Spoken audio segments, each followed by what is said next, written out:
I'll find peace and strength, leave the past behind me. Don't be alarmed, the dawn is almost here.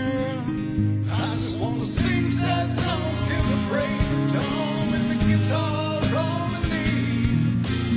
Clear night sky, firelight, my eye, demon, let me be. But he don't know I'll never let go of the ones who set me free. I just want to sing sad songs till the church bells tone, and I'll leave this devil behind me. Whoa, behind me. Well, Jeremy, welcome, man. Many a moon has passed. 25 years, I think, since we've truly talked. Yeah. Other than social media, occasional stalking and liking and commenting. And we did not choose this yellow thing intentionally. It's just in the air.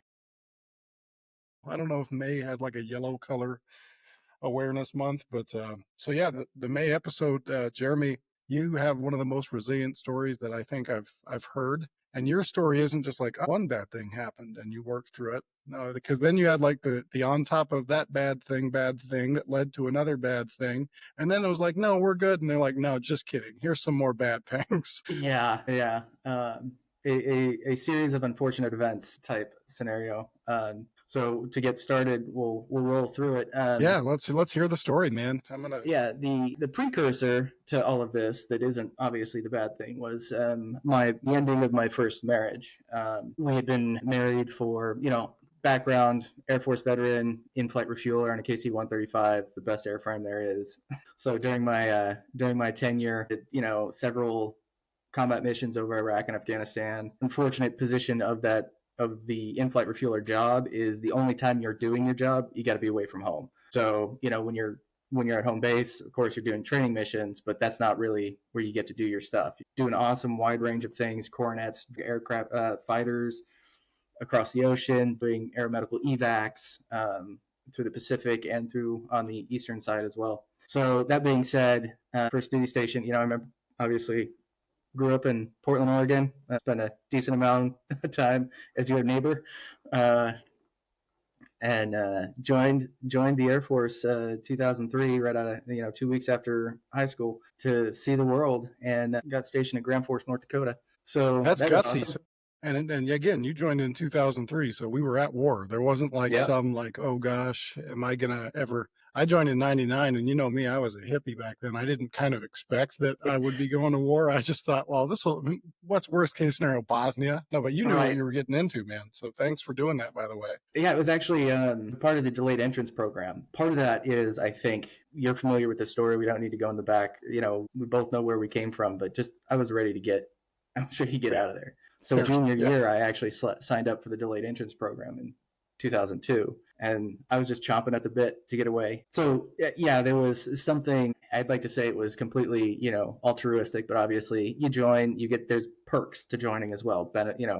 Cool. Montgomery GI Bill was at the time, and free room and board for you. Well, and you made good decisions, man. I did 24 years Army, and towards the end of my career, I took a federal position with the Air. Actually, I was Department of the Army civilian, and I got promoted to a Department of the Air Force civilian position.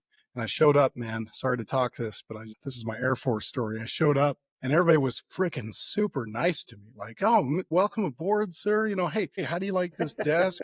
Would you like a stand-up desk? Do you want like a little treadmill? And I'd walk past, and everybody's like, hey, new guy, good to meet you. And I was like, you know what? Did I join a cult? Why is everybody being so nice to me and like treating me with decency and respect? And I was like, oh, yeah, Air Force. How about that?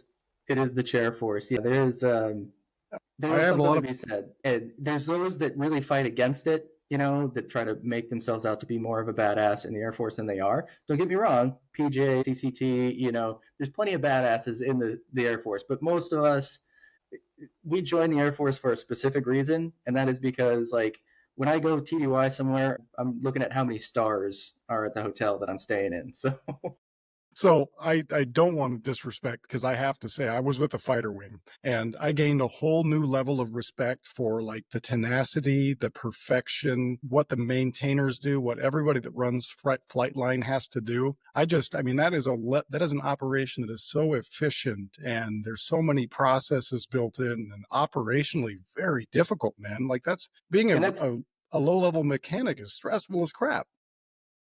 yeah, and it's one of those things. This can go down a whole different level, a whole different tangent on the low expectations that we have of our uh, kids slash adults. You know, at 18 years old, being in the back of a 135, 30,000 feet up in the air, probably more about 27,000 feet. Again, 18 years old, a B-52 comes up right behind me. You know, you're talking like you can see the pilot blinking, That's and nuts. I'm like, wait, I'm supposed to do what? And on top of that, you realize you're a student. The two pilots flying are students. The pilots flying the B-52 or the C-17. We did a lot of C-17s and C-5s. They're all pilot. They're all students, either going through an upgrade training or just brand new. And you talk about the mechanics, especially F-16. That's where I'm working now, is the F-16 squadron out here. Yep. And their ability to, at such a young age, dismantle an entire jet engine and rebuild it, slap it in there, and then the pilot's got to go, all right, I'm going to take this. Dude, and we'll eventually get off this topic, but the phasing that they do with aircraft too, because that and part of like receiving me, they gave me like a very detailed like get to know your fighter wing. Like I never joined an outfit in the Army. They're like, hey, let's take you on a week long like they're just like, well, Orientation, yeah. yeah, they're like, welcome aboard, Sergeant Major. Everything's broken, fix it. But I got to see what they did with phase dock, and I didn't realize that they've within certain time frames they completely take apart every aircraft from like what'd say, nuts to guts? Nuts to, I don't know. Anyways, there was some saying that they had, but yeah, it was not probably appropriate anymore. I don't know. Anyways, Yeah. props. Yeah, So, major props. yeah, that's the beginning of my life. I got stationed at Grand Forks, spent time either in the frozen tundra or in the beautiful desert of Al Udeid, or Kyrgyzstan was the first place I went to. Yeah, yeah, Manis, before they had hard billets and everything like that. So, Wow. but say all that to say that I got in a relationship with a local, and we got married. I was barely 21, so was she. Had our issues with me being gone. Like for the first year we were married, I was gone a total of 7, almost 8 months. That's And tough. again, Yeah. that's something that most veterans, most military members can sympathize with. So to make short story long, got orders to Fairchild there in Spokane, moved out there, bought a house, things were going okay. But at some point, my ex, she just decided, I'm not happy here and I think I'm going to go. We didn't have any kids. She didn't want to, so it was a pretty easy split. Yeah, that's fair and easy. Yeah, so that happened in roughly August timeframe of 2011, and so she moved back home, and I just played my games, hung out, and wasn't looking for anything serious. But then met somebody who would then go on to be my future second wife and future second ex-wife. But and we had decided that it was going to be super easy, super casual, everything like that. And as 27 at this time, and as what's his name, Jeff Goldblum would say, life finds a way. And so she found out that she was pregnant. Okay, not a big deal. Again, we're both in our late 20s, established. She was active duty military. She was actually a jet troop. She actually was the one that tore down F-16 engines. She was Oh stationed at well. Shaw first, and then she got stationed at Fairchild working on 135 engines, which are not nearly as exciting as F-16 engines. But so it was a little bump in the road. I had the divorce, and then now she's pregnant, but we would figure out what we would do because we weren't so young, and we weren't just going to be like, oh no, this ruins our lives. We're adults. We'll figure this out. Yeah. But then comes 2 weeks later. 2 weeks later is when I was diagnosed with acute myeloid leukemia. uh, to back up, basically at the beginning of 2012, I had just been feeling icky. Is the easiest way to say that. And it was like I was waking up. I had headaches. I just felt like I had a flu um, continuously. But my assumption was it's the midwinter. I probably just picked something up. Nothing bad. I went to a flight dock, and flight docks don't usually see sick people. They see people with runny noses or Right. anything like that. So Yeah. So Lieutenant Colonel did his thing. He took some blood. He said, "You got a sore throat. Here's some lozenges. Go ahead and take some of those." And I hadn't been like there'd been no change in how I had felt during this time. Again, my neck starts hurting. I'm constantly thirsty. And another thing is, I get an ingrown hair on my stomach. Those of us that have hair, it happens. And So, this one got really angry. And I was just thinking, this isn't right. And it was a Thursday that it's like getting kind of scary. It's all red, everything like that. But I'm like, it'll go away. That Thursday, we drive down from Spokane to Portland because we were going to tell my parents that my now ex was pregnant, and it was supposed to be a joyous time. But I had to sleep all the time while I was down there. And then Sunday came around, Sunday morning, excuse me. and that ingrown hair had gotten so infected that I couldn't stand up straight. So we Really? decided, it was, it's like right by the belly button area, and it was just like it was painful to stand up straight. So we just decided we'll head back to Spokane. Monday I'll go in and I'll talk to the flight doc. But Sunday night when we get home, I was just like, there's just not something right here. Went into the ER. Doctor comes in, asks me a bunch of questions. They pull blood, everything like that, and then as the tests are being run, he looks at my stomach. He's like, "Yeah, you got a golf ball size abscess in your stomach." Okay, this is all new to me. Prior to this, I'd been at the dentist and they removed my wisdom teeth. So my experience in any sort of emergency room was very limited. And about 20 minutes later, Doc comes back and he's like, "I don't know how to tell you this, but I think you have leukemia." I said, "No, wrong curtain, abscess in my stomach. I think you got the wrong one." He's like, "No, I got the right one. Your white blood cell count is 80,000." And I go, "Okay, that means nothing to me because I don't know." He's like, "Common is 8,000." And at that point, I'm like, "Okay, something's really going on here." Because then he goes into, "I can't diagnose you right now, but I'm going to admit you. The oncologist is going to come see you. They're probably going to do a bone marrow biopsy, and then they'll figure it out from there." So I'm like, "Okay, so I'm not going home tonight." He's like, "Nope." Of course, Monday morning I was supposed to be off leave. One of the interesting things was calling my superintendent to say, "Hey, I'm not going to be in work tomorrow." But you get that he answers, and I find myself getting choked up. I'm like, um, "Yeah, I'm not going to be able to make it in tomorrow." And he asked why. Of course, I said, "I'm at the hospital. They say they think I have leukemia. They're admitting me." And you're 27 years old. I just 27 want years to. old. 27 years old. Yeah, no, no other signs or symptoms other than uh, just feeling like crud. So they do the whole shebang. The next morning, oncologist comes in. They do a bone marrow biopsy, and he comes back. "Your blood cells are 95% leukemic cells." And I go, "Okay." Those bone marrow biopsies, no fun, right? No, the big corkscrew that goes right in the back of your hip. So it was one of those things where I kind of wished I could watch them do it, but obviously I'm laying on my stomach, and it's just like because I don't understand how it works.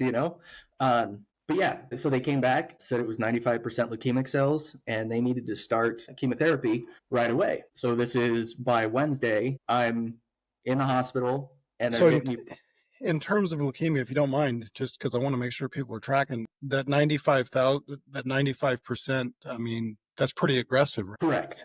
Yeah, and I remember at the time on the socials and everything that it was no joke. It was very serious and very imminent for you. Yeah, essentially the oncologist said that had I not come in that week, there's they don't know what would have happened after that. With so many of my cells being leukemic cells, that definitely made it like an emergency right away. It's the blood, leukemia being a blood cancer, bone cancer, so it's not like a lump or anything like that. This is brushing through your whole body. So that is from that point on, that has that day and that month of April of what was it? Yeah, April of 2012 has set my life in motion ever since then, as far as a series of unfortunate events. But that is the thing that kicked it off, and we can go more into the impact of that later if you want. But the big thing was, yeah, 27 years old, being told, "Hey, you've got basically this disease that has roughly a 25% survival rate." So So you, I mean, you're having to embrace the fact that you could die. Soon. Yes. Did they give you a time frame or anything? As far as a time frame for survival, no, because the first thing that they have to do is the indoctrination therapy. So their first job is, not to say, hey, you've got stage, in the sense of you've got stage 4, you only have 4 months to live. It's, hey, we got to see if we can knock this thing out first. So they'll do the induction therapy, which it's crazy intense. It is, what is it, 7+3? So it's basically 7 whole days of 12 hours of chemo each day that they drip into you.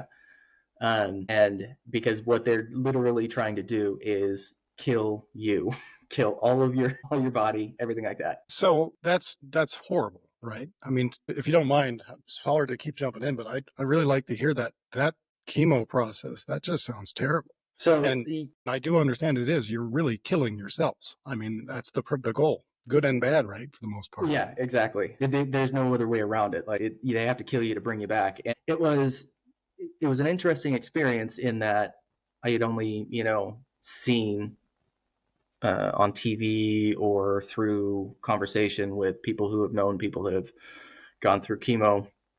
So the first, like that actual 7 days, it was nothing more than me just basically hanging out in a hotel, or in the not a hotel room. It was definitely not a hotel. In the hospital room, hooked up to the machine. They gave me a Hickman catheter, which goes straight into your heart with 2 giant tubes, so that they could get, again, the benefit of me being as young as I was is they could just, I had good Yeah, veins and I had a good yeah. heart, so they were just pumping that stuff in. And so the first week of it was actually, it really wasn't that bad because it hadn't quite set in yet. Hair loss starts coming. I had about this much growth, and I could sit there and I could pull out I could pull out little chunks, and then of course my hair starts falling out here, and then it gets all, what's that Peanut's name? The one that's all dirty and got the sparse hair. Pigpen. Yeah, Pigpen. Yeah. yeah. So for me, and perhaps this is just because of the type of personality that tends to go with military members, is I was just trying to find the good part of it. I was like laughing, having a good time, pulling my hair out. The times that I almost shit myself because the muscles aren't quite, it happens fast, but you just try to find the fun in it. So it was about 3 weeks after it that all of a sudden that's what hit. It hit like all of a sudden, it is like a hangover. Without the fun of The night the night before. before. And so you can't taste anything. You really just can't feel anything. You don't want to move. You don't have any energy to do anything. Now, the impact on, again, myself at 27 years old was relatively minimal. I was on the cardiopulmonary floor of Sacred Heart there in Spokane. Great hospital. I had one of the best nurses. Like, I couldn't have picked a better place, I don't think, to go there, to choose to have cancer at. Nor a better oncologist. But there were obviously other individuals on the floor that were going through a similar thing, but most of them that were on the floor were mid 60s. And that's part of the reason why the leukemia portion, either you get it when you're a kid and that's dangerous, or you get it when you're older, so that's dangerous. And that's, as far as I understood it, that's why that low mortality rate, or that high mortality rate, sorry, was there, is because it happens on the two tail ends. Those of us that are healthy in the middle generally don't get it. Yeah, I remember it being completely strange that you got that you even had the illness. So Yeah, and it gets stranger too with a friend of mine that, well, we'll just cut to the chase. We were stationed at Grand Forks together, and as I was clearing up my last treatment at the end of 2012, she actually was coming back from Afghanistan, and she actually went to the hospital, went into a coma, and that's when they found out that she had the same acute myeloid leukemia. see, I mean, I hate to have the conspiracy theorist in me come out, but I have heard of that PFAS chemical, and Lord Yeah, knows what we tend to be exposed to. But I share some physical abnormalities with some of the people I deployed with as well, very curiously. it is, and you're right. You don't want to go down that road of saying they put all this stuff in me, because again, we signed on the dotted line. Sure. We kind of Yeah. say Yeah. we're gonna take this risk. You do, there are obviously several members even in my career field that have had some sort of lymphoma or another type of cancer or something like that. And you got to ask the question: you're flying on a 50-year-old jet caked in hydraulic fluid and JP8 and everything like that. So Yeah. it can't be good for your body. Plus, you're getting all sorts of shots before you go somewhere. Yeah. Oh, yeah. But so we'll come back to Jen because unfortunately it doesn't have a happy ending for her. But I did the indoctrination therapy. Is it indoctrination? I feel like that's the wrong word, but we'll roll with it. Yeah, sounds good. You've got me medically convinced. And then so after the very first time, they bring you back in and they'll do another bone marrow biopsy to see how well that happened. You know that the treatment uh, went. And to my good news, they came back and they said, "Hey, it looks like we wiped out like 99% of it. But just to be safe, we're going to do the consolidation therapy." And what consolidation therapy was, it was they put it at four different rounds. Each round was I would come in on a Monday to the hospital. They do 12 hours of chemo on that Monday. So I'd be in from Monday to Friday. Tuesday I would have a break. Wednesday would be 12 hours of chemo, Thursday break, Friday 12 hours of chemo, and then they send me home. And they wait for my body to recover. And then once my platelets were high enough and I was ready, they would bring me back in and do it again. And they were shooting for 4 times just to make sure. Of course, while all of this is going on, there's a pregnancy happening. So I'm trying not to just throw her name out here. My Yeah, ex yeah, no, is easier to yeah, say. Yeah, my ex, she's still active duty. She's still got to go to work, but now she's got this boyfriend, barely boyfriend, in the hospital, about to die, basically, and she's pregnant. And then, of course, because of the nature of chemo, she can't necessarily come in and hang out because she's vulnerable to any sort of leakage from anything. So that doesn't set our relationship up very well. I'm trying to figure out, okay, what is going to happen now? Because on top of this, me and my first wife had not actually gotten a divorce yet. We had separated, and because neither of us were planning on getting in another relationship, we were just, hey, let's get things figured out before we need to actually pull the plug on this. But now I'm in a situation where I have a child on the way, and my all of my benefits are assigned to what will be my ex-wife. right. Ouch. So then, of course, I have to deal with actually filing for a divorce, and everything. Again, luckily, because we parted relatively amicably, it wasn't that difficult in making sure that everything got signed. But now I've got a peace of mind at least that, okay, all my stuff's not going to go to this random woman. It'll go to I can get it to my parents, who can then get it to my kid, everything like that. On top of, okay, is this genetic? Because that was the first thing that they started asking: is this genetic? Is this, how did you get this? They thought it was this myoplastic, I think it was the term, which was the multiple genetic mutations, which would have been a far more difficult one to attack. But luckily, like I said, it was just one single mutation within the cells that had done this. But we still have to worry. I've got this kid on the way. What is this going to impact him? Are we worried now about this little being having leukemia when he comes out? Or she, at that time, obviously didn't know. And yeah, so basically, it was roughly 6 months of treatment. I went in there almost every single time that they were like, "Are you ready?" I'm like, "Let's do it." And again, because I was young and I was in good shape, my heart was in good shape, they could just pump me each time. It wasn't until about the third time where my body started really shutting down, and I didn't want to go back to the hospital either. That was the other thing. So I was fighting it, and it could have ended my life because I had a fever of 103 for about 3 days. But I Jeez. didn't want to go back into the hospital because I had done that before with a fever, and it turned out they were just like, we don't know what it was, so we just rest and you'll get over it. And this, I was just, it was that, I guess, stubborn side that was, nope, not doing it. I'm fine. I'm good. I'm passing out at night when I get up to go to the bathroom, so much so that my pregnant girlfriend then has to come to the bathroom and pick me up. Luckily, I was at my good fighting weight of 155 pounds.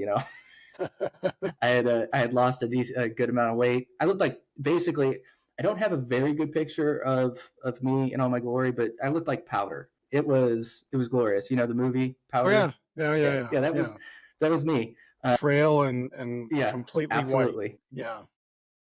And it was, yeah, because I dropped 20, 30 pounds, but my body hair, like, I didn't lose my eyebrows, I didn't lose my eyelashes. Some people had said that's the trick, is don't lose your eyelashes, because those growing back in will be painful. So I felt It was, in many ways, it was glorious because I sweat too easy. And so while I was going through chemo this summer in Spokane, my body temperature was perfect. I wasn't sweating. I wasn't anything. I didn't have to, I didn't have to manscape. It was glorious. So there was definitely some upsides to the chemo. I got to pause for just a second because you kept a pretty funny sense of humor through this process. I remember going through on the socials, and I have to feel like that's some piece of your success. I And think keep so. going because the story gets deeper. But yeah, Yeah, and it wasn't just me, obviously. My squadron, I was part of the weapons squadron there at Fairchild, and it was a small squadron. The tanker community in general, especially the 135s, is already a pretty small community, and so there had been individuals that I had known. Both I was stationed at Grand Forks with. We had plenty of deployments, and then when I went to the weapons school, in particular, Flash, he came through as a student, and then he came back as an instructor. Him and his wife, while they were there, they came and visited me almost every single day. Like the whole crew there, really, and not to mention anybody that I was stationed with at Grand Forks, we had such a connection. Like they were there. They put together some GoFundMe's. I don't know if that was that at the time, but a version of GoFundMe that existed I remember for the one that was called "Fuck Leukemia." Was that yes, that was yes. that time two or was that time one? No, That one was pretty good. that was the first. That was so it was FLJW is what somebody coined. It was fuck leukemia, juice wins. My call sign was juice. So they Cool, made these cool. little Okay, patches I remember those. Yeah, and they sold. People bought them that you could see the little pen flap that they have on the flight suit. There's a little yeah. Velcro there, and so they would wear them there, or they'd wear them under their name patches and stuff like that. So I could never not be appreciative of that veteran brotherhood that has been there and helped me through that. Again, predisposition, I think I already have about crappy situations. Again, the way you and I grew up was not always the best, and so you just look at the I best. treat. Yeah, I think where we came from, Jeremy, and how we grew up, and I've been back there to visit that place. You realize how small those places were? Like I was looking at I'm like, man, my office right now is bigger than our entire apartment was at that little complex. And that little apartment complex. my gosh, like I want my kids to just, oh, I was like, man, you guys are so ungrateful. You should really think. But when I went to combat, I think that's part of why, like, even in tough stuff, I was pretty resilient. I don't think it was magic, and it wasn't because I was some sort of brave guy. It was just like, I'm already used to some pretty rough stuff. So, Exactly. And complaining about it isn't going to change anything. yeah. Yep. Um, and so finding the things that I enjoyed to include also, I don't, it played a great role in my nurse, the main nurse that I had. She was just probably one of the best nurses, or maybe not. Maybe she was the worst and I just really got along with her. I don't know. But for me, she was amazing. And it did get tough, the first stint in the hospital for 30 days and then being released and then having to come back for a week here and then a week there and then another week here, random week here. Yeah, it is not a fun place to be. Although, like I said, plenty of funny stories on that floor. They had bed alarms for the elderly that weren't supposed to get up and walk around. And when the lights go out and it's dark outside, that's when they like to get up and run Start to around. cruise around. And so the alarm was Mary Had a Little Lamb tone. And so I'd be sitting there watching Seinfeld or King of Queens or something like that, and my door was open, and I just hear the tone start to go off, and then this little pitter patter of feet of an old person go by, and then you'd see the nurses go running after, and so it was. And then of course you get in. Oh, was that Mr. Peter Schmidt? That's not actually a name, but you get to kind of know who gets up at night and runs around. But it's still, after a certain time, you don't want to hear that anymore. You don't want to see Yeah. that anymore. Yeah. So that's why I fought so much not to go back when I had this fever. But after day 3, I woke up, I couldn't hear anything, and I couldn't see out of one eye. And so I didn't necessarily make the decision to go to the hospital because I don't know that I could have. But my ex did. So by this point, 5 months pregnant? And she's got to lift me up, get me in the car, take me to the ER, get me in a wheelchair, and get me into the emergency room, and I was not good. They had to pump me full. I think it was something like 8 units of blood, just a bunch of fluids just to get my heart rate back up. They had to take out my Hickman catheter, and the reason that I was having the fever was because it was like the gravity of the tubes had been slowly pulling it out, and so No. it was being exposed. And so on the end of it, apparently, it was like a little bit of broccoli because it had grown and got some bacteria on it, and so it Yeah. was an infection right in my heart. So they had to take that out, and they put an arc line in my neck, so that they could still get me everything that I needed. Make a short story long, within 24 hours, I went in at 155 pounds, and I was 195 pounds because of all the water and everything like that, all the liquids, all the blood, everything that they had to pump into me so that I didn't die. So the next day, I'm laying there, windows all around, everything like that, so they can obviously monitor me. Hooked up, I got everything coming out of my neck. I've got things, IV lines in my hands and everything like that. And so once the water goes in, now they have to get the water out. Jeez. This is like one of those things where it's like, okay, this is what you get for not going to the hospital sooner, which is me having to evacuate my bowels in a commode with everyone watching me Jeez. and getting my gown caught up in it because it's not easy. 27-year-old me, completely humiliated, although enjoying it, being like, this is what I get. I'm calling for a nurse. Help me. So, that makes light of the situation that, again, could have been absolutely terrible just because I was stubborn and I didn't want to go back in. And from that point, the damage to the lungs, luckily it wasn't permanent, but I did have decreased oxygen, so I had to use an oxygen tube, and that was the most uncomfortable thing I've ever felt. Not just having it, but then taking it away and realizing I need this oxygen to be able to breathe. So yeah, that's all within. They started reducing the potency of the for the third and fourth rounds just to make sure that I could make it through. So all in all, it was from beginning to end somewhere around 7 months of just full on chemo. And then around September 27th of 2012, they said, hey, you're good to go. We're going to watch you. We're going to keep an eye on you, everything like that. But you're golden. Clean slate. That's it. As much as they can. Yeah. Basically No, I intermission. got it. Yep. Intermission. Yeah. So that was a long explanation of the kickoff of everything. Keep rolling. I mean, you're answering a lot of questions as you tell the story, because that's the big thing is you're maintaining hope throughout this. And I know it's about to get even further in, but Yeah. that's a gift to give to somebody who's going through this and isn't able to see the same level of hope and doesn't have the same foundation of tragedy that underlies everything. And so reminding people to laugh. I used to work at a hospital. The old guys wander around at night. Oh yeah, but keep going. So because the story goes. Yeah, it does. It'll be a quicker version as it goes on. But intermission, everything's fine. But then, of course, the med board starts through the military because obviously that's not the kind of sickness, it's not a broken bone or anything like that. Yeah.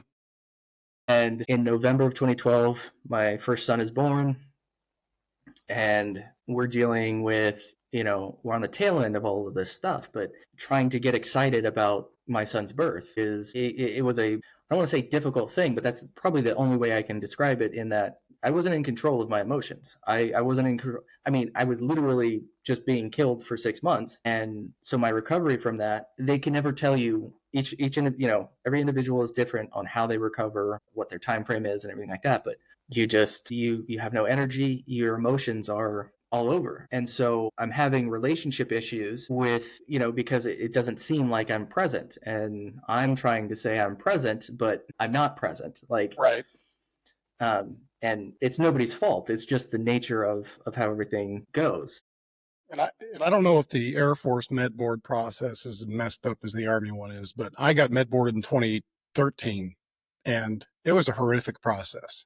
I came out of mine, which was funny. I didn't even have a pulleys that was off. I was all ones, but that med board process was miserable. Constantly having to re-give documentation, having to be interviewed by this person and this person. And yeah, I don't know. Hopefully the Air Force process was better. Mine, my liaison, Krista Poor, she was amazing. She was on top of it.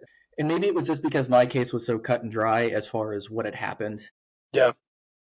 that it went through relatively easily. It got crazy when I saw that I got 0%, and it's because I was in remission. It was assigned 0%. Now, there's in some ways I'm disappointed in the VA, but in other ways, the way it went down, it was the best for me. Just to recap, basically, they assigned me a percentage, and by assigning me a percentage, that opted me for a separation with severance. And because it was a percentage, but it was under 10%, it was I didn't have to pay back that severance, because if it's over 10%, they will take the money that you're getting for disability. Yep. Concurrently, they asked me to claim additional um, claims, make additional claims. The leukemia being in remission as the primary source, or the primary reason that the med board occurred, as a 0%, but then my additional claims added up to 40%.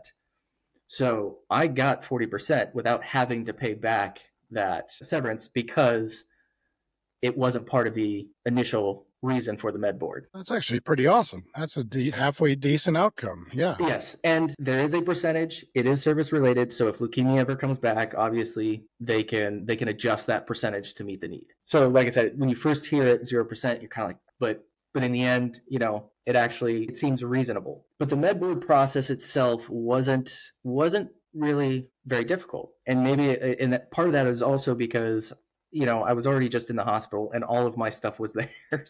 So they were able to just look at it, and then leukemia, yeah, okay. Now, it was on part of the, what would you call, ebbing of my career field. They were sitting at just the right number, just the right, I was E5. So I had made E5 obviously in '08, and in this time frame, I had tested and I had made E6 as well.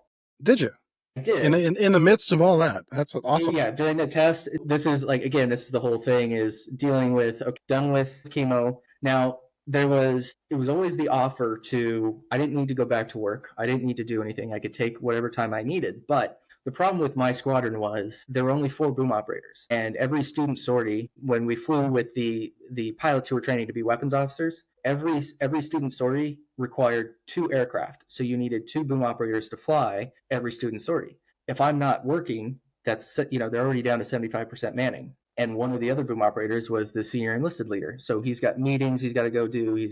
So really you're putting a bulk of the work on 2 boom operators. Now, they reached out to the main squadron there, the 97th, that we were a tenant of, and they would borrow some of those boom operators when they could, but you still had OEF, OIF going on. They're still deploying. Libya starts kicking off. What was that, 2011? Yeah. So I mean, they're busy as it is. Plus, being in part of the schoolhouse, you have to have some familiarity. Like being a boom operator in the weapons school, you have to be recommended. You have to be an instructor, and then you have to understand the syllabus in order to be helpful. So I'm looking at it as I'm not being helpful anyway if I don't go back to work. So January of 2013, I'm back in the office. Of course, they say half days. I'm just sitting in the office trying to do what I can, studying for the test for E6, and also trying to get things figured out with the newborn. We're still having relationship problems because now she had these dreams of getting her commission. She had just finished up her degree and she was going to go get her commission, and then she finds out she gets pregnant, so that kind of puts things on the back burner. And then now I'm sick, and even though we're not married, she's not going to leave. She's dealing with the pregnancy, this, that, the other. And so we're dealing with issues, trying to seek counseling, not trying, we did work through it. And the biggest takeaway I took away that I had from that was I wanted her to tell me that she resented me because I had cancer, because I had leukemia, because I felt like that's what it was. And I think it's okay. I think it was an okay thing to say. I'm mad because this happened. It doesn't mean that she hates me because of it or anything like that, but just being upset about it happening. But whether or not that was the issue, we'll never know, because it was never during this time I'm being told, you're not doing fatherly things. You're not, and one of my biggest fears was just going into it, given my history, with my birth mother and everything like that. Like, you're familiar with having those family dynamics, that you are really concerned about what kind of parent you're going to be. Absolutely. Yeah. Yeah. Forever. Forever. Exactly. Yeah. Even to this day, especially. But being in a situation where I don't know what's happening because I'm recovering from chemo, and even the doctors say, yeah, it's going to take a while. But then on the other hand, being told you're not doing the duties that a father is supposed to, and it's feeling like, well, I feel like I'm doing what I'm supposed to. I'm trying to do what I'm supposed to, but I can't. Or whatever expectation you have, I'm obviously not meeting it. Dealing with all of that, I pass the test for E6, and then the med board drops, and that's when they are offering the medical separation with severance.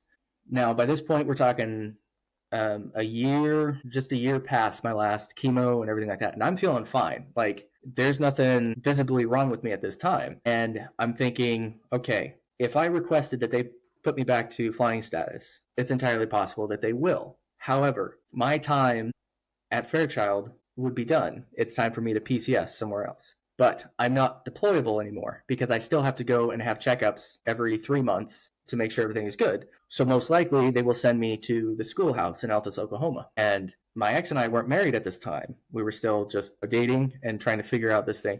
Well, she's active duty. She couldn't then request being stationed at Altus because they have contractors that do maintenance there. So the closest that she could get would be Shepherd, which is about 90 minutes away from Altus. So finding about it, if I request to go back to flying, here's the possibility of how things are going to go. Additionally, if I go back to flying and I start deploying again, I'm going to spend all this time away. And then what if this stuff comes back and then I die? And we had just had Shell 77. It was 2011, I believe. Shell 77, a 135 that had taken off out of Kyrgyzstan. They had an engine issue, plane blew up. All three died. And the E6 that was on there as a boom operator was a father. And so like that was fresh in my mind as well. Yeah. Although it had happened before. So it's not, the possibility of things going wrong is not zero. But that's for pretty much any military individual. So I'm thinking about that on top of if I ask even to stay in long enough to actually pin on the E6, because that would have been like at the beginning of 2014, January of 2014 is when that would happen. This came down, I think it was October of 2013. The longer I stay in, the longer it takes for them to fill my position at work and I still can't fly. I can't do anything. So I am just literally dragging things out for them. At least that's how I feel. And so I make the decision, you know what? Let me just pull chocks. And it wasn't really what I wanted to do, but just taking into account everything else. And mainly that main thing was what happens with me and my relationship with my new son, and I just wanted to, say, it's been, by that point, it was almost 11 years. I'll figure it out, essentially. So I took the separation and then became a whole new situation of learning how to be a civilian without being a dependent. Started school. I started using the GI Bill 2014, started going to school, tried staying at home. Didn't work for me. By this time, we're still not married just yet, but we're trying to work things out. And I'm still not who I am or who I feel like I should be from recovering from leukemia. And then after about 6 months of just staying home and going to school, I can't do it anymore. I get a part-time job. And that's when on one of my checkups, they go, look, we got an issue here. Your iron level is like 30 times, 40 times what it's supposed to be. Too high, and that's, huh? Yeah. Okay. Yeah. And it doesn't turn you into Iron Man. No. It does not. Hemochromatosis. And basically, of course, the one oncologist that looked at it, because by this point I'm with the same institution, but just a different oncologist. He looks at it and he goes, this could be genetic, which means, you're going to be on medications for the rest of your life. Here's this little pill. Take it. It's going to be hell on your liver and on your heart, but it'll get rid of all your extra iron. Okay. I don't want to do that. So I get another opinion, call my other oncologist. He says, let's just see if your liver's producing it or if you just have it, because I got a lot of blood transfusions. And that teenage high school kid donating his blood and that's got a lot of iron in it. So, Right. Yeah. Oh, it makes sense. So short story long, they just started leeching me. By this time I worked for a security company for a little bit, didn't like that, worked for FedEx. Great. Slinging boxes, going to school, perfect. But then I start going in once a week for a pint of blood for 5 weeks because they just, they wanted to see if there was going to be a difference. Week 1, I'm in there. Let's do this. Week 2, all right, we got this. Pint two. Week three, it's like, oh, okay, come on. Like, all right, give me a minute. Week four, I got no energy. I'm sitting there, and then by week five, it was another one of the situations like, okay, this is not cool, man. This is not cool. But so it turns out, they tested the blood again, and my levels had come down. So they're basically just like, you just got a lot of iron in your blood from all your transfusions. So that was a little hiccup in what really is just a decent recovery. Right. Referring back to as we get closer into the end of 2014, mid 2014, I find out that Jen, the colleague that I had, so she had gone through her chemo and she had come out of coma and she was in remission. Everything was looking good. Her boyfriend had proposed to her, accepted. She found out she was pregnant, even though they knew that that was not likely to happen, but it did. Oh my She gosh, she came was out. pregnant. Yeah, she came out of remission. Of course, lost the baby because she had to start chemo again and do bone marrow transplant. And by the beginning of December, she had passed. And so she was a year younger than me, I believe. Yeah, I believe she was a year younger than me when this whole thing happened. And her struggle had been, like I said, it had beat her up because of the way that it happened. And so it's almost like not to take her tragedy and make it mine, because that's not the point of it. It's just, another symbol of this thing may not be done with me just yet. That right there, vicariously, because you just went through the exact same thing. You had to feel that pretty close. I mean, as it was Yeah. going. Okay. Yeah, and there's that survivor's guilt even to this day. One of the reasons that I think a lot of us join the military, is we have at least a little part of us that is willing to kind of give ourselves so that others may, kind of Yeah. situation. Yeah. And, I look at it as I had a kid, I had reproduced, I had done something. Why not allow her to go on and reproduce and be a good mother and be somebody? Why me? Here I am. Literally, everybody would look at me. Nobody knows that I had leukemia. She was beat up pretty good from what the ordeal, the battle that she had gone through, and here I am. I just got a little bit of extra iron in my blood. And so even now, it's an uncomfortable thought. Yeah, that survivor's guilt is a real deal. I mean, I think I've talked about it now in every episode I've done, but for me, that was the first time PTSD ever crept into my life and really shook me, was when I was at a 10-year reunion with my first tour teams. And I saw so many people who were struggling, man. Like, mental health was gone for some of these people. And Yeah, these are my brothers and sisters from my first tour. The months after that reunion, just how bad I felt about doing well. I just felt terrible. right. And even sometimes about where we grew up. Some of the folks from there, I feel bad. I just like deep down inside, like I feel like I owe that community something still, because some people did not get out like we did. Yeah, and some that did came back, and then it was hell on them too. Yeah, yeah. Anyways, keep going because this story continues, and I want to make sure. Yeah, Yeah. So every decision now has been made based on, so you have the survivor's guilt issue that dealing with the issue of, am I actually a good father? Am I doing what I'm supposed to be doing? I'm told I'm not. Is this my fault? I just lost I planned on doing 20 and retiring, and now my entire career path has been you removed. lost your whole thing. That sucks, man. Yeah.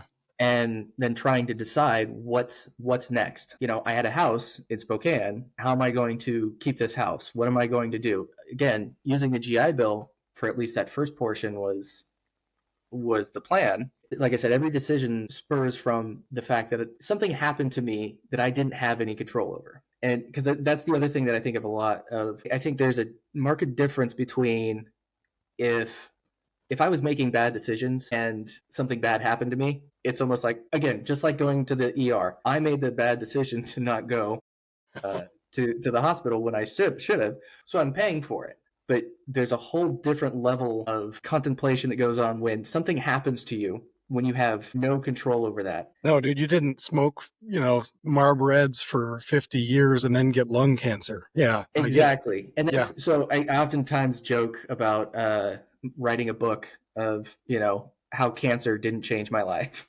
because, there's so many people out there that, I had this cancer and now I'm living this healthy, blah, blah, blah. I was in some of the best shape of my life when I was, when I was 27, I was working out regularly. I was eating relatively healthy. I wasn't an over, drinker. I drank a lot, but not overly. Just regular military amounts. Exactly. Yeah, 3 drinks, right? 3 drinks in a night.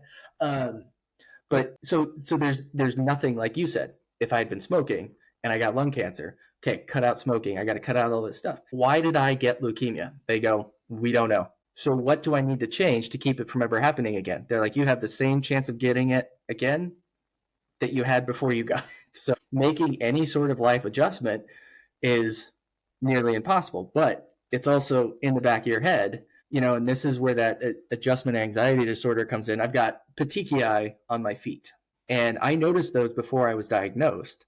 I didn't know why they were there. I just noticed little spots. I'm like, okay, that's weird. Little freckles, they weren't there before. But then I find out, well, that was because I had leukemia. My platelets were so low. And so even now, if I'm not feeling too good, and I just happen to be in this headspace, I'll look at my feet. Okay, was that spot there before, or is that a new spot?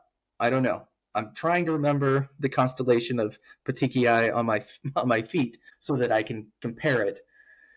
Because that's the other thing. If I get a neck ache or something like that, oh God, is this it? Immediately Back. afraid that, yeah. And then wrestling with the question too of, if it comes back, what am I going to do? Am I going to fight it again? Or am I just going to say, you know what? I'm not willing to put forth the effort. Because that's jumping ahead a little bit, but it's because all of the decisions that have came up as a result of that. So instead of spending the rest of the evening discussing it, it basically turned into, so me and my ex finally got married in 2014. We had a daughter. There was a miscarriage in there, which was the first, obviously, of mine. And I listened to your first podcast, and I know that is a road that you've had to go down. Yeah, we've had 6 of them. Yeah. Yeah, and that was, like I said, at first for me, and I was asked to be the one to tell everyone, because we made the beginner's mistake of basically telling everyone too soon, and so I was asked to do it actually at our wedding reception to tell Oh my everyone. gosh. And that was like the second time as a grown man that I've ever felt like I was going to cry, because I was trying to tell, my now father-in-law, my parents, and all the friends and family that had shown up, knowing, thinking, and congratulating on that. And then the toll that it took on my ex as well. I don't think she would ever admit it because she didn't, but she spent that whole night like hiding and doing things that you could tell that she was dealing with something, but just. Oh, you can empathize with that, because they're so naturally, like, they hear you're pregnant and they just want to congratulate you and talk Exactly. about it. And when that Yeah. pregnancy goes south, it is extremely awkward. And I mean, I can only empathize because I've never been pregnant myself, but I do remember you get congratulations carried on well after a miscarriage and well Yeah. wishes and stuff. So you're Yeah. constantly, and I don't know that luckily for us, everyone was in the same group. So it was easy to kind of disseminate that information and keep it from dragging on. But I can't imagine, having far flung individuals who don't hear about this information, and then 6, 7 months afterwards, they're asking about it. And whether you've moved on, I don't know. But that again caused a strain on our relationship. But then shortly after that, pregnant again with our daughter, Tilly, and still working out issues as far as marital issues and everything like that. And then my ex gets orders to Spangdahlem out here to Germany. Okay, great. This is going to be a new start for us. We'll sell both our homes. I emptied out my TSP because we're going to use it as a down payment for a house to be built in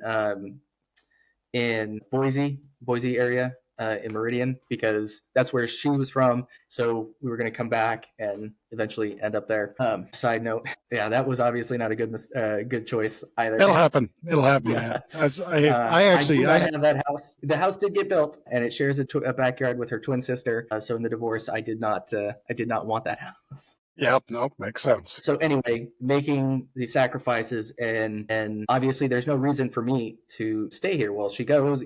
I was now a dependent. Stateside, I was a dependent. I had a house, and I was a dependent in a place that I had lived now for 7 years. So I had control over all of that, and I was in the U.S. I had a good job at FedEx. I had started off as a package handler, and within a month, I was an operations administrator, and they were looking at me to be a supervisor. That's not to toot my horn. It's just, it's really easy, especially military members, veterans, when you get into Yeah. it's so easy to set yourself apart just by doing work Dude, and not complaining about it. I still have people who are like, how did you fall out of the military and end up where you're at now? And I'm like, I just figured out how to make things happen. They I like just when did things it, happen. and I didn't complain about it. I said, what do you want me to do? I'll do it. What else needs done, man? Yeah. Exactly. And so then we got here, and it was another impact to me that I hadn't expected. Again, since I was 18, I left the house, been on my own ever since. And now I get here as a dependent. I can't drive without permission, to get my license. I can't buy things at the shop there's so many things that, especially Yeah. being overseas and under SOFA, that all of a sudden, wait, I need to get permission to do just about anything. And so that did not work well for me. I was not in a good place. And I'm still, even to this point, I am still not feeling like myself. Most doctors will tell you, or some oncologists will tell you, 2, 3 to 5 years to recover from the chemo and everything like that. And as a side note, when you lose all your hair on your head and it starts growing back in, it's not like you just shave your head and the hair's growing. Like, these are the actual follicles coming in. And it has never hurt so much to lay my head on a pillow. No, I believe it. Jeez. Yeah. Tons of ingrown hairs and everything, I'm betting. Yeah, Yeah. yeah. It was just That's tough. I felt like a little baby. I also got hand, foot, and mouth from my son when he was at the child development center. So I had no immune system. So I looked like a meth addict that had like molested poison ivy. It was all over my hands. It I'm was all over sorry. my. I want to pause. Meth addict who molested poison ivy. It was, yeah. They get the they get the face bugs, and then Well, yeah, that's my good, man. my hands were just covered, and then of course all those blisters fell off, and it was like brand new baby skin, so I couldn't touch anything. I had to wear gloves because it was just my calluses were gone, everything like that. It was a real struggle, okay, especially because I was just getting out of the Air Force. And so, I had a friend who was in the Army, and he comes over, and I'm literally going, ha, ha. And then, of course, the Air Force jokes just write themselves when I can't pick up a hot cup of coffee or anything like that. Excuse me. That's all right. Living South will do that to you. No, I'm kidding. So get out here already struggling. No, okay, I'm going to try to be a stay-at-home dad. I'll do what I can, but I say, look, I can't be a stay-at-home dad. I'm not that kind of person that can just sit at home and homeschool this, that, and the other. Like, I need to get out and I need to interact with other parents and have, at this point, our two kids interact with other kids. Unfortunately, most of the stay-at-home parents here are all wives, and my ex did not like that.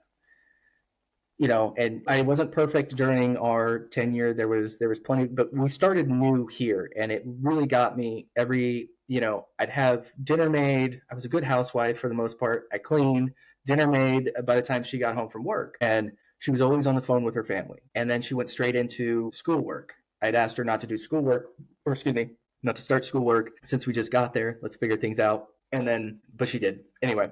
So there were a lot of personal issues and everything like that. But all of this decision, of course, starts because I'm no longer in the military, because otherwise she would have to follow me around. And, we're going through our stuff, and she goes down to Ramstein to go through the NCO Academy. And she finds out she's pregnant with a third. And both of us, it's not that we're not happy that we have a third, but both of us were kind of like, okay, look, we're already rocky. We don't need to throw another kid into this. And then guess what? Bam, another kid.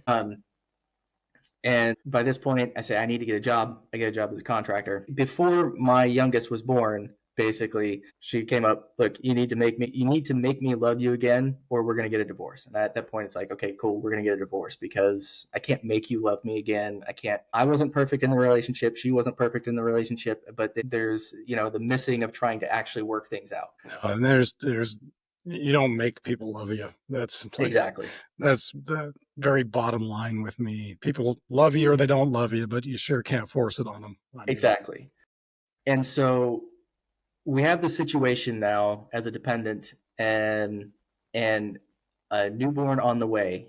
Okay, we essentially, before my youngest is born, we decide we're going to get a divorce. Now, the plan was my contract end date was the same as her DROS, April of 2020.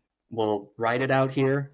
I'm working basically 3 contracts. I'm washing F-16s on the weekend, and I'm sitting in an office job Monday through Friday, to try to make money. Yeah. Because again, I don't have a retirement anymore. Yeah. Then, of course, with Alistair, the youngest, it was a emergency C-section. Trying to deal with that here in Bitburg, in Germany, and all of that kind of stuff. It became an issue. His heart valve didn't close like it was supposed to, so then he had to spend 3 weeks. Was it 3 weeks? Yeah, 3 weeks down in Trier, which is 45 minutes away in the NICU, because that's the closest thing that they had. So we had our own issues with that, but we're trying to figure out, or I'm trying to figure out, okay, how do I stay in my kids' lives? Because I could request for an early return of dependent. I could take the kids because the house in Meridian was, under my name as a, for a VA loan. I could say, look, we're going to get a divorce, so I'm going to leave early and then we'll figure it out then. But I thought, no, I'm going to stay here. I'm going to spend as much time as I can with the kids. And then I find out that she had applied for OCS, whatever Yep. the Yep. acronym is for, I think it's OCS when she applied. Now it was OTS before. Either way, we find out. I didn't know that she had applied for this. By this point, she was in 11. And so she has applied for this. And now all of a sudden, she's got a date to PCS 7 months before when we were both supposed to go back in April of 2020. Was that to Peterson? Well, so she went through, as a senior NCO, she went through an expurgated version at, I think it was Maxwell. I think she Okay. went to Alabama, but we Yeah. didn't know when she would go or where the follow-on would be at this point. So basically, she comes to me and she says, "Hey, I'm out in October, so you got to figure your shit out." And it gets real complicated real quick when you're a dependent working overseas, because I'm covered under SOFA, a standard of forces agreement, Yeah. meaning I'm logistically supported. But now if she's leaving, I don't have that coverage anymore. So I have to get it for myself. But I'm working for a subcontractor, and only the prime is the one that can push that paperwork through. So I Right. have to, the prime then has to take me over. Or I was looking at, I was working with my current company to find places for me in the States when my contract was over in April 2020. So there were a few options that they were looking at, but now all of a sudden I need something a lot sooner and they didn't have anything. So I had to make the decision then, okay, do I, they had, I think they had like two positions that one was in, I think in Nebraska, was at Offutt. The other one was at Moody, I think, both which significant pay cuts and everything like that. And it was like, okay, we don't even know where she would get stationed with the kids or anything like that. So I have to make this decision, much like I feel like with getting presented with the separation, the medical separation. I have to look at what's happening right now and what the best outcome could possibly be. So I needed to decide to go with the primary company so that they could get me my logistical support so I could stay here in Germany to write out my contract. Then wherever they ended up, then I would follow on. I would look at, wherever it was that they were, whether it was, financially ideal for me to move close to them or something else, but have something set up in the US. Because again, I have no money. I have really, because all of my money had been going into the pot. That's a whole different thing. So I make this decision. I said, okay, I'm going to stay here until April of 2020 to finish out my contract. You'll take the kids. You can use the fact that I am still here to hopefully parlay that into getting stationed at Mountain Home, because you need to have a house to live in. You need your family there to help take care of the three kids. So that was the intent. Well, she got Mountain Home, but as we all know, February, March of 2020, Yeah. shit goes sideways. So Yeah. nobody is leaving overseas. Nobody is going anywhere. So I have no option. I can't go back to the US. I can't stay here unless I'm working. So Jeez. I have to sign another contract, which again isn't in itself bad, but it Just was keeps another you away. situation brought up Yeah. that, because now that puts us into this whole situation that I'm dealing with now, which is custody, child support, all of this other stuff From another nation. Like that's got to be horrible. from another Yeah. nation and from an individual that I don't want to really curse on here, but just is not the nicest of individuals when it comes to this. So it has really, again, just the last 6 years has been a series of decisions made based off of one event. And, the feeling that I get, especially with my kids right now, every Sunday I call them, FaceTime them. I have for 5 years. I've been away from them for 5 years. I fly back as much as I can. And the intent was it was relatively cheap to fly back at the beginning of 2020. Prices for travel and hotels and everything like that has increased dramatically. It's never And recovered either. no, Travel is spendy now. Just spendy. Yeah. Yeah, and now I'm being brought to court to pay more child support. So like it's just this whole thing of I'm talking with my kids, trying to get them, tried to set up a what's the word I'm looking for? I can't think of the word. A set plan. And like I said, every Sunday at 8:30 my time, I would call them, which it's great now, with as much as I did not want them to have iPads, I was overruled on that, but they have iPads. Alistair has had it since before he was one. My gosh. Yeah, and it wasn't my decision. And The lady of this house keeps them away from anything till they are 14 years old. Like they're legit yeah, like deprived. yeah, which I think in the end is the better tactic then. But either way, calling them every Sunday. Now I'm in this. I've got the relationship with Vanessa. We're gonna get married. She's got 2 kids, and trying to make it all work. She seems really fun, by the way, too. She Just is. She is. vicariously through your. It seems like you guys are a pretty good fit, man. Yeah, just like any couple, we have our struggles, but our goals are to be happy and show our children that you can be happy in a relationship, and you don't have to like when you split, you don't have to be alone. You don't have to do that and then focus on the kids. Like you can be in a good blended family, a good relationship. Going back and regretting the decisions is not what I'm talking about because you know as well as I do that regretting decisions like that, I wouldn't have Tilly, I wouldn't have Alistair, I wouldn't have met Vanessa. All of these things that all the good Yeah. things that have come from it is exactly why you continue to do the things that you're doing is because there are those good things that keep going. You do I think it's a healthy thing to examine, not over examine, but at least on occasion go back and you think, did I make the right decision? And then you go through your decision tree again and say, why did I make this decision?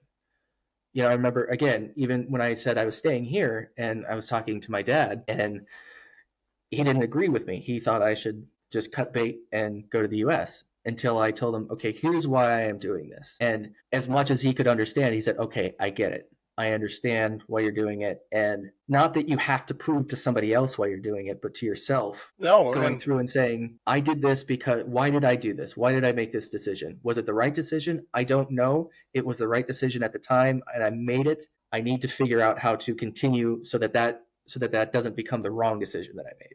yeah, Make that's sense? no, it's like I've done that same self-examining in my life. No regrets because I have lived like what I feel like is the coolest life in the world.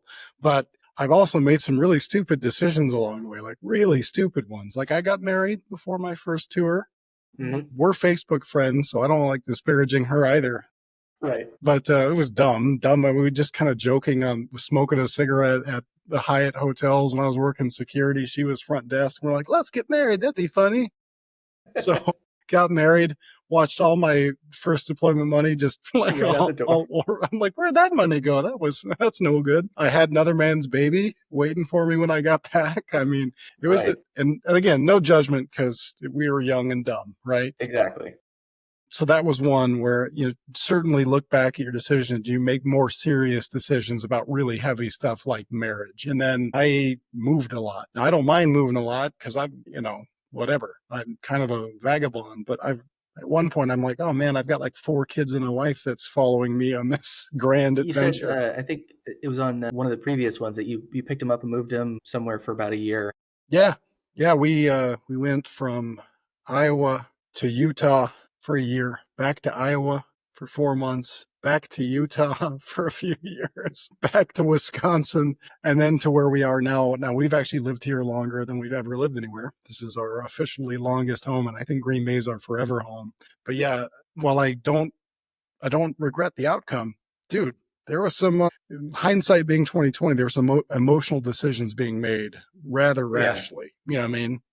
Yeah, and you have to wonder too, especially it's that age old thing of you don't get to become the person you are without having made the decisions that you did, Yeah, yeah. But What would you trade? Would I trade my beautiful kids now? No way. I wouldn't trade any of what we have now. But yeah, I agree. yeah. It's still good to look back and make, especially future decisions, minding yourself of your pros and cons in your decision making process. Yeah, Well, and yeah, I think that's what sets you up for avoiding some things in the future is by Yes. continuously, almost like the constant OODA loop type situation where you're always observing, and then you're, okay, I did this, this happened, what was the outcome? Okay, let me change something maybe the next time it comes, or maybe I won't think too much about this particular scenario. No, and like so something that I have, and I'm sure hopefully people can identify with out there, but you, I'm sure, have some of this too, because we grew up poor. Let's be honest. I mean, I feel like we were pretty poor. Oh yeah. And because we grew up that way, I always have to have like a backup plan, always. And I Yes. have fought that urge my whole life. I'm almost had 2 jobs or 3 jobs. I kept my law enforcement certification for years longer than I needed to because I wasn't in law enforcement environment. I'm like, well, I better keep working just in case, Yeah. I'm a complete failure on business. I can roll right back into being a cop. And I finally had to look at myself and say, knock it off, dude. You're working yourself too hard trying to make sure there's always a fail safe. And for me to just trust and just exist, have one career, whew, that's scary. Still scary. You know what I mean? Yeah, that actually has, I mean, this recent turn of events, with the contract on whether or not it's going to continue past a certain time, especially because, Vanessa and I have always planned on moving back to the US. We had this plan for it to occur at a particular time, to make the transition easier for her and her 2 kids. But with everything that has occurred, I'm freaking out because I have never willingly not had a job. Even when I Oh, yeah. separated, I knew I was going to start school, and school was my job.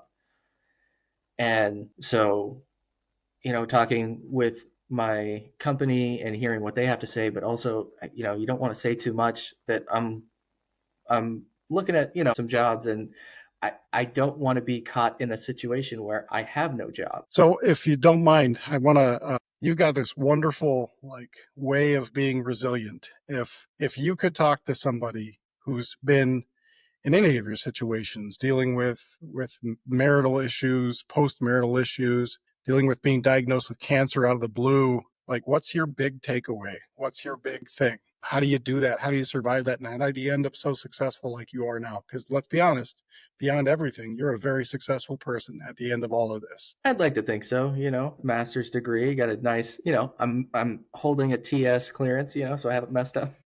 Haven't, yeah, you They've taken away the certainly TS. haven't been caught drunk driving recently. Yeah, that was, yeah, it's a combination of luck and then just blind, just, I'll do what you tell me to do. The, I saw the questions, when you had sent them to me, and I've been thinking about this since I read it, and I don't know that there's a non-cliche answer to it, because it really is, honestly, like, I just think what pops in my head is just don't take things too serious. Everyone, I remember there's this Lieutenant Colonel, Peaches was his call sign. He was a prior enlisted, and then he became a tanker pilot, and then he became a weapons school instructor. And he was the first one to say to me something that I'm sure a lot of people have heard before, but he said, when that shit sandwich comes around, man, you got to take your bite. Because if you don't take your bite, you're going to have to eat the whole thing someday. And it's always kind of stuck with me in the sense that everybody, you think about it, everybody's got their struggles for something. And it's not your job to compare yourself to everyone's struggles and whether it's better or worse. Another part of this is when I'm telling the story of me having leukemia, I don't get upset at individuals who will come in and say basically, oh yeah, I had pneumonia for a week, it was terrible, because in their life, that's the worst thing that has ever happened to them. Those of us in the military, unfortunately, most likely have experienced, whether it's close friends or acquaintances, work-related deaths, suicides, especially everything like that. I mean, I'm running out of almost out of hands and toes to count the Yeah. individuals. Yeah. So when somebody else comes in and like their great grandma died, they're trying to connect with you. There are those that will be like, this is nothing like that. But you got to kind of put yourself in, you know what? For that person, that is like the worst thing that has happened to them. And it's not their fault. There's nothing wrong with them. When something happens to you, it's going to be both the worst thing that's ever happened to you, but somebody out there is going to have something worse that has happened to them. So take some perspective, don't take it so seriously, and just figure out how to get to the next point. Just like going through basic. You live meal to meal, Sunday to Sunday. And once you Yeah. make that, once you get there, just like everything that we're dealing with right now, with the wedding coming up, with the child support, now this next move, whatever it is, it's okay. What's the first decision that you have to make? Okay, we'll go from there. A life altering situation, the only thing you can do is then go, okay, you know what? Here's what I'm gonna do. Sitting there in the hospital room, thinking, okay, they told me it's a 25% chance of survival. Well, 25% is 25%. Nothing I can do about it. So you know what? Let me find out. Can I eat anything? Do I get weed? No, I didn't get any weed because I was eating just fine. But you just got you just gotta not take it so seriously and just look for that next point, that next decision. And if that decision doesn't work out, either go, well, that sucks. So what's so funny is all of you friggin' heroes that I talked to on this show, which is why I wanted to do this show. I wanted to do 12 months where I talked to just 12 heroes who've been through stuff to just put a message of hope out there. But every single person says something to the effect of, you just got to keep moving forward. You just got to use humor, use relationships, use reliance on self, use something and move forward. And when I work with people who are thinking of killing themselves or have attempted to kill themselves, that's missing that like next step, or that belief in the next step, that Mhm. belief that getting past that this problem is possible. So the goal here is just to remind people like there is another side to all this stuff. Absolutely. There's a beautiful other side to struggle. Sometimes, and I'm sure you feel this way, sometimes even when the struggle feels so bad, when you look back, you're like, man, that was very formative to me. My first tour, there was some stuff I was like, I would rather not have been a part of, at the time. But now when I roll into life forward, I mean, I love that I have that experience. I poisoned myself pretty bad my first tour by making a 50 cal necklace, and that metal poisoning. No. So I live with a completely destroyed thyroid, and they don't remove it all the way. They just wait for it to get cancerous to remove it. So I'm Right. always like you mentioned, Just I'm kind of always like waiting. I'm always like, is my throat scratchy? So I like as if it hasn't happened yet. It will happen.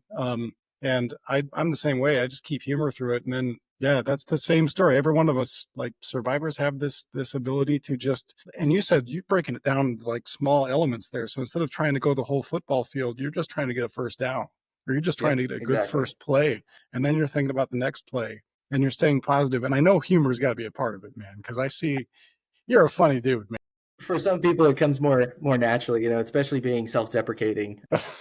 is always, it makes it easier for me when I can get other people to laugh at me or with me. It doesn't matter. Well, you're joking. You mentioned earlier in this conversation, I did want to go back to it. You mentioned looking like the guy from Powder, which Yeah. I'll have to find an image from the movie to put into this so people that are not as old as us will know what we're talking about.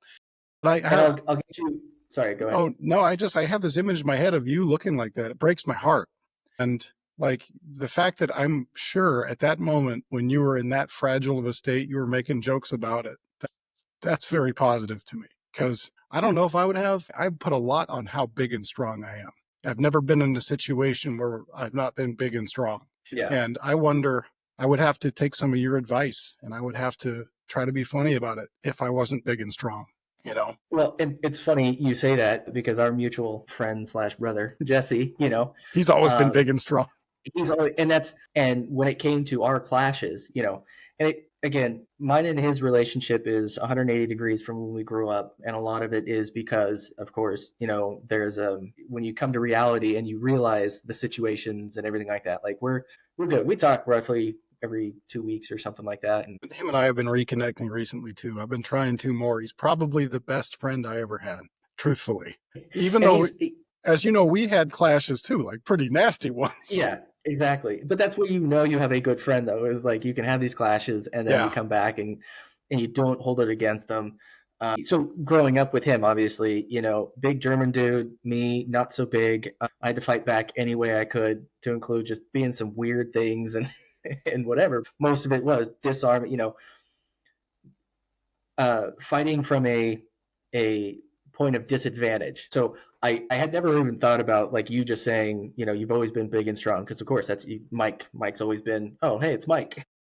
Yeah. So when something like that happens, because because you are really weak and you don't want to be. Like I remember I had to change a water heater at my house during this whole process, and um, I it took me an hour and a half to get it out of the back of the truck and get it back. You know, you're talking just a regular house, not a giant property or anything like that, because I had to keep stopping because I couldn't. My muscles couldn't handle it. My lung capacity was diminished. My body just didn't have the energy to do anything. And there is this frustration, this fear also, of, if I'm not like some super fit individual, but one thing that I am concerned about, that if leukemia does come back, I want to make sure that I'm at least in a healthy condition to be able to fight it if I choose. I mean, most likely I will, but still, that's one of those things that you constantly have to, like we were talking about, those small steps going forward, and then reevaluating your decisions when you feel it's right to reevaluate them, only for informational purposes, not to judge it and then hold yourself accountable for all of this stuff, but just to, okay, I made this decision, why I made this decision, I'm going to use that information to further it. So the idea of, if it comes back, will I want to fight it? Will I want to go through all of that stuff? Because there's, one of the things that occurred during this time period was, while I was driving my motorcycle home on the Autobahn, I just started thinking, this was after my ex had said, you have 6 months to make me love you again. I was getting a divorce.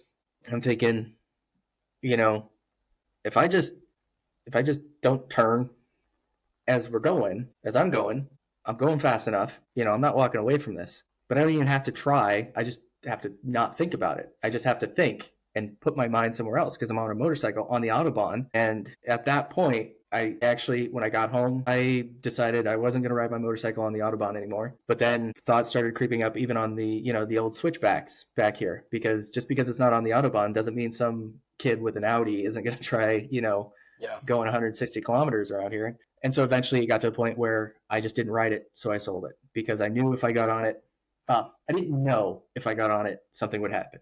I knew that if I got on it and I was thinking of something, that something could happen because I wasn't paying attention.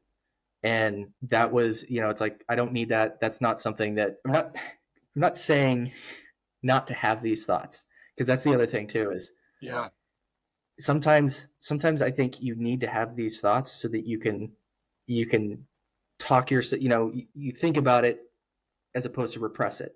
Because then when you get into a point where you're really down, then all of a sudden that thing's going to come right at you. No, it's funny you bring that up, and I'll just share this with you. Being alone for me, very dangerous. I have some tendencies. The longer I'm alone, probably the less healthy I will live.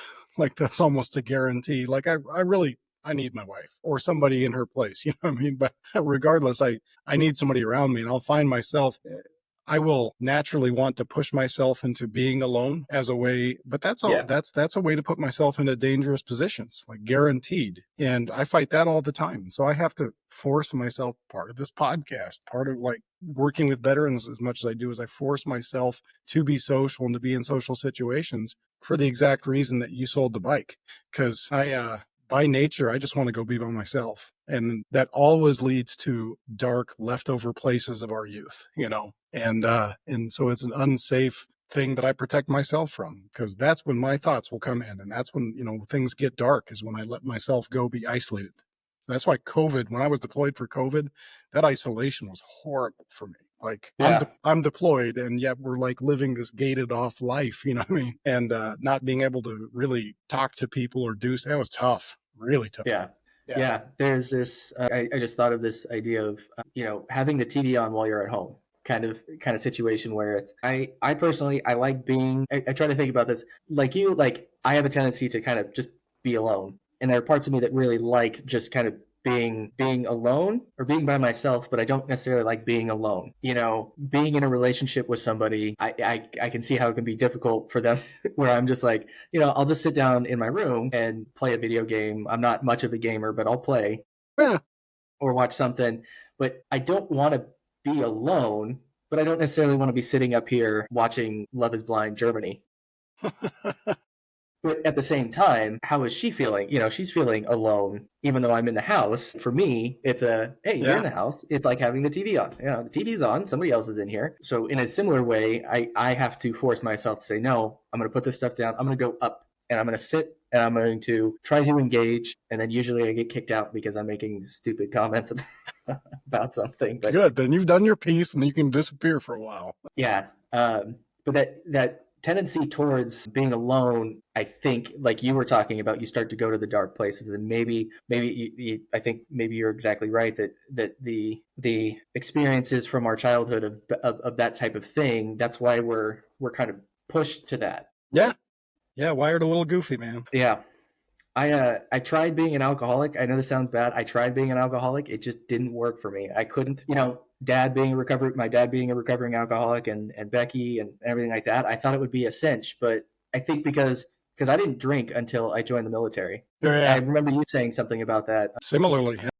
Yeah. And then maybe there's just this cutoff point for some people where, like, I just, you know, after my first wife left, I'm like, I'm just gonna do this. And I woke up the next day going, oh, this is terrible. I I can't can't do day this. drink is my problem. I feel like that's probably what stops me from being an alcoholic, because I just can't like Sun's out. I'm always trying You to be gotta do too stuff. I'm trying to be too productive, man. And like I can't like morning once a year, like usually Christmas, I'll pour some Jameson in with my coffee and have some Irish coffees in the morning on Yeah. Christmas. That's my one time. But no, even when I vacation, like if it's before 5 o'clock, I feel like a sinner if I'm picking a drink up. Yeah. And that's why I told my dad too. Again, this is that dark humor. I'm like, hats off to you, alcoholics, man. Like you are dedicated to a craft that you know, that it does take some dedication to get to that point. You shouldn't do it. I'm just saying, like, No. and maybe that's your road out is you look at it, hey, I dedicated myself to this, therefore let me put that motivation towards something else. 2 or 3 episodes ago, by the time this played, Jason came in, and actually a hiking buddy now, pretty awesome, but had some good conversations with him about, you know, he's kind of those people too. He's just like, all right, I'm going to walk away from this. I think more people have it in them to do that than they give themselves credit sometimes. I think it's easier to say, oh my gosh, I'm irreparably tied to this thing than it is to say, okay, I'm going to cut some ties. Because cutting ties, it's functional. Like you, most things, most people can start. And even in the mental health thing, most people can get past even very significant challenges. And sometimes you just have to have that will, like you said, going back to what gives you hope is that taking those little steps. And I think for some people, it is easier and more natural. And some things it might be easier to pull away from. Like if you tell me to quit diet soda, no, no, I'm just going to take. Yeah, it's just that's it. That's the end. It's if they say diet soda is going to kill you, well, it's been a good run, you know. No, no, and that's the thing. If they tell me diet soda is going to kill me, I'm probably going to walk away from diet soda and then just live even darker. Well, there's tying this back to one of those things about being 18 or being so young when you join the military and you actually, you know, you get to learn what it is that you are actually capable of. There's a book called Coddling of the American Mind by Greg Lukianoff and Jonathan Haidt. Oh, say that again, because I want this to pop up in the AI, and I'll put a link here. I The like the Coddling of the American Mind, coddling of the American mind by who? Greg Lukianoff and Jonathan Haidt. Okay. And they have a new book out too. I couldn't tell you the name of it, but they do a lot of studies on basically the impact of you know social impacts of things because its latest one is social media and the impact that it's had on mainly young girls, but just children in general. But in it, they talk about anti-fragility in the sense that the helicopter parenting that went on from like, the baby boomers and Gen Xers to the children, this everything has to be safe, everything has to be bubble wrapped and whatnot. That you're not putting the children in a position to at an early age understand what it is that they're capable of, what they can survive. That bad boy right there, coddling of the American mind. Wait, we don't. Let me find it. There it is. Yep, Yeah, exactly. yeah. Guess who's just adding this right now to his Audible? This guy. It is a great piece of literature. But the point of like I said, at 18, or at a younger age. It doesn't have to be 18, but somewhere in that formative years between the 20s, late 17s to 20s, and you find out what you can actually survive and what you're capable of. And the military for me, I think, is one of the places uniquely designed to kind of do that, to show. Now, we could talk about how that's changed over the years, but it was at one point a position where, it's just like the difference between the Air Force basic training when I went through. Yeah, we weren't rucking all day long with an M16 or anything like that. What we were doing is we were trying to make our clothes in perfect squares, and so everything lined up. And the point was, and then the TI would come in and throw everything around, and then you'd have to make it over again. How well can you follow instructions? How well can you recover when you're told that it looks like ass? How well, and then just realize, hey, it didn't work out the first time. I'm going to try it a second time. I'm going to try it a third time. And so now, and I think this is a part that a lot of veterans struggle with, especially, is to reach back to that point and say, no, I made it through something that is unique, because we deal with veterans all the time. We think the world is surrounded by veterans. We think everyone is a veteran. And you realize, no, it is a very, very small group. And what you went through, even if it wasn't the worst, even if, it wasn't Ranger School, it wasn't TAC, it wasn't all of this other super intense, rah, macho military stuff.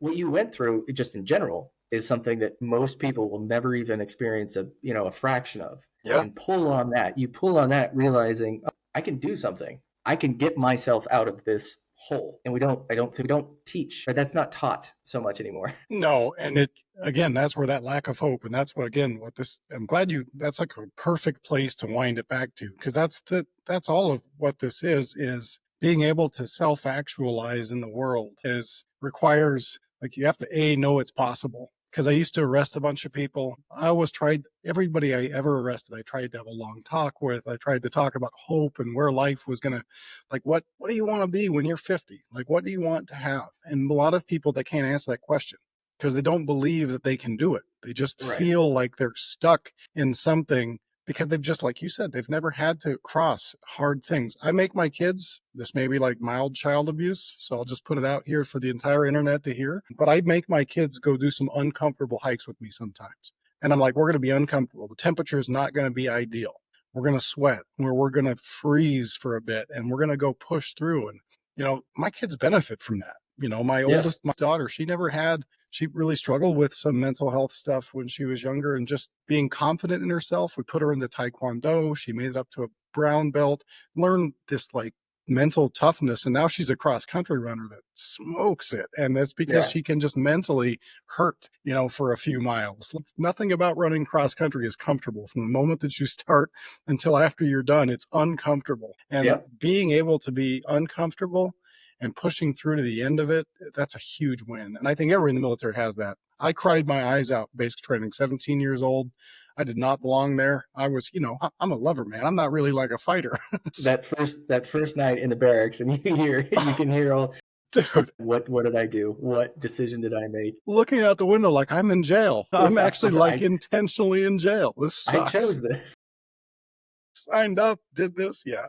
That reminds me of Eric Weinstein talks about negotiating the unforgiving, negotiating the unforgiving, prefers to use the unforgiving versus reality. And he actually uses a hike as an example. Take somebody that has never had to negotiate the unforgiving. You take them on a hike and they'll just sit down and go, I don't want to do this anymore. And you're like, well, that's fine. You can go back to the car, but it's 8 miles back that way. So either way, you're going to have to figure out, either we continue on or you go back, but it's not just going to be, it's done and over. Oh, you can't just sit down. Exactly. You sit down, you're still 8 miles from the car. I've actually done that. You have to negotiate the unforgiving. Yep, I've done that with my kids when they're like, I'm tired, I just want to stop. I'm like, stop. But I hope you know how to take care of yourself at night in the woods out here with the bears. Yeah, I'm pretty sure I saw three bears as we passed. Shoot. No, good. Well, I know we took extra time. I never try to run these to time, and I think this has been an awesome conversation. Absolutely. So yeah. Let's stay in touch better, man, for the next while, okay? We will. I think, yes, that is the answer. Yes. Good luck with your next battles, and I have zero concern that you'll be fine. I'd like to think so. Hey, maybe even end up in Wisconsin somewhere. I'm telling you right now, it's the best state ever. Like, it's a hidden gem, and nobody wants to come here. And when global warming really kicks off, I'm going to be laughing at everybody. Exactly. You got this. All right, man. It was good to All right. talk to you. Thanks for your time, Jeremy. Take You care. too. Behind me,